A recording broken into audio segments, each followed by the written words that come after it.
ito ang madalas maputo, lalo na kapag nagkaroon na ng mga kalawang. Gagawin natin dyan, yan, ganun. Lagyan muna natin ng oil para hindi maputol, kasi ito matagal na wala itong mabaklas.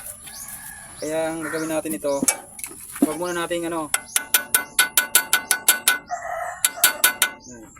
kapag kayo ay tumatanggal, nagtatanggal niyan, ganito, tugas talaga yan,